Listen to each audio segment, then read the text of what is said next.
A question that comes up a lot for new traders is, does Plus500 have all stocks? The answer is no. Plus500 doesn't offer every stock in the world. Here's how it works. Plus500 is a CFD trading platform, which means instead of buying the actual shares, you're trading contracts for difference based on the share price. The platform gives you access to a wide selection of stocks from major global exchanges, companies listed in the US, the UK, Europe, Asia, and beyond. You'll find many well-known names like Apple, Tesla, Amazon, or Barclays, along with plenty of other large and mid-cap companies. But you won't find every listed company.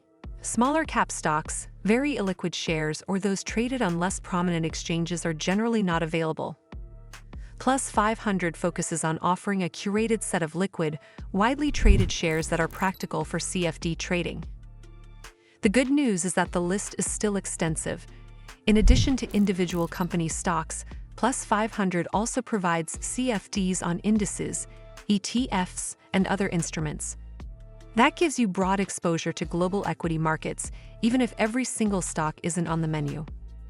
It's also worth noting that Plus500 sometimes adds new stocks over time, especially when companies gain popularity or after high-profile IPOs. But if you're looking for niche or very small regional stocks, you probably won't find them there. So, to put it simply, Plus500 doesn't have all stocks, but it does cover a wide range of major global companies and markets. For most traders, the selection is more than enough to build a diversified portfolio of CFD trades, though it's not meant to replicate every stock exchange in full. Well, that's all for this video. I hope you found this video helpful. And if you did, make sure you give this video a super thanks by clicking on the heart icon to help support the channel, and don't forget to hit the subscribe button.